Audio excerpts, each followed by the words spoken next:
Indian cricket டீம்ல இப்போ head கோச்சா இருக்கிற ராகுல் டிராவிடோட பதவி காலம் முடிவு பெற போகுது.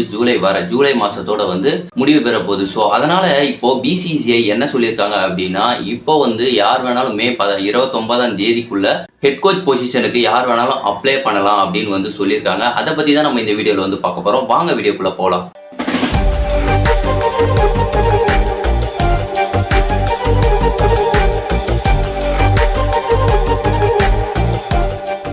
ஹாய் ஹலோ எவ்ரிவன், நான் உங்கள் குணாமூர்த்தி.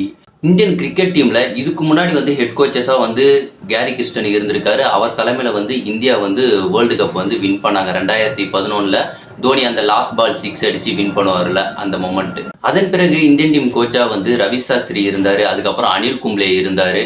அதுக்கப்புறமா ராகுல் டிராவிட் இப்போ இருந்துகிட்டு இருக்காரு. ராகுல் டிராவிட் அவரோட தலைமையில் வேர்ல்டு கப் அடித்தாங்களா அப்படின்னு கேட்டால் கிடையாது. கடைசியாக கேரி கிறிஸ்டன் தலைமையில் அடித்ததோட சரி.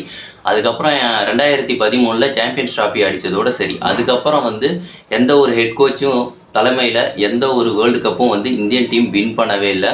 இப்போ ராகுல் டிராவிடோட பதவி காலம் முடிய பெற போகுது. ஸோ அதனால் பிசிசிஐ என்ன சொல்லியிருக்காங்க அப்படின்னா, மே 29ஆம் தேதிக்குள்ள எந்த கோச்சஸாக இருந்தாலுமே சரி, அவங்க BCCI Indian cricket team head கோச்சாக இருக்கிறதுக்கு நீங்கள் அப்ளை பண்ணலாம் அப்படின்றத சொல்லியிருக்காங்க. குறிப்பாக யார் யாரை சொல்லியிருக்காங்க அப்படின்னா, ஸ்டீஃபன் ஃப்ளெமிங், அதாவது சிஎஸ்கேல விளையாடின ஒரு பிளேயர், நியூசிலாந்து பிளேயர் சிஎஸ்கே டீமில் விளையாடினாரு. 2008 தலை தோனி கூட விளையாடினாரு. அதுக்கப்புறமா சிஎஸ்கே டீமில் ஹெட் கோச்சாகவே அவர் பேட்டிங் கோச்சாகவே இருந்துட்டு இருக்காரு.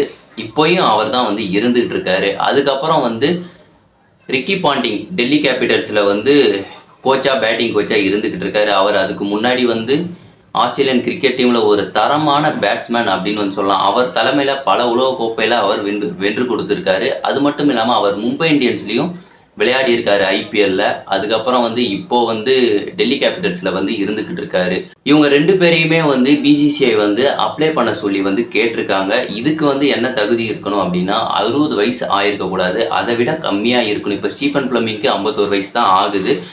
ராகுல் டிராவிடுக்கும் 51 வயசு தான் ஆகுது. அவரோட பதவி காலம் முடியுது அப்படின்றதுனால அவர் மறுபடியும் வேணும்னா அப்ளை பண்ணலாம். இந்த ஹெட் கோச்சுக்கு சம்பளம் எவ்வளோ அப்படின்னு கேட்டிங்கன்னா, ஒரு வருஷத்துக்கு கிட்டத்தட்ட 10 கோடி ரூபாய் சம்பளம்.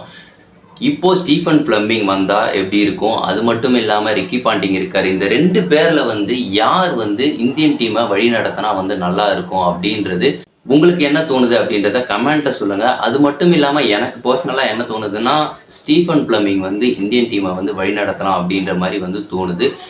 ஒரு ஹெட் கோச்சாக இருந்து நிறைய ஆலோசனைகள் அது மட்டும் இல்லாமல் நிறையா அவரோட எக்ஸ்பீரியன்ஸ் நிறையா இருக்கும்.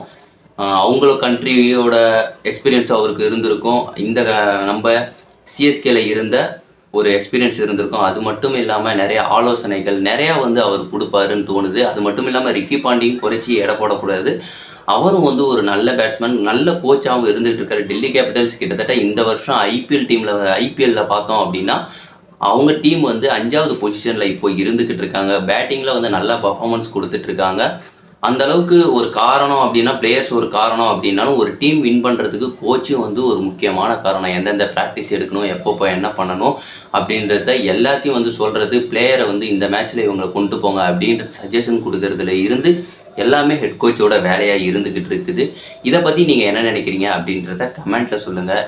யார் வந்தால் நல்லா இருக்கும்? ஸ்டீஃபன் ஃப்ளெமிங்கா, ரிக்கி பாண்டிங்கா, இல்லை ராகுல் டிராவிடே தொடர்ந்து இருக்கலாமா அப்படின்றது உங்களோட ஒப்பீனியன் என்ன அப்படின்றத கமெண்ட்ல சொல்லுங்க. நம்ம மீண்டும் இன்னொரு வீடியோல சந்திப்போம்.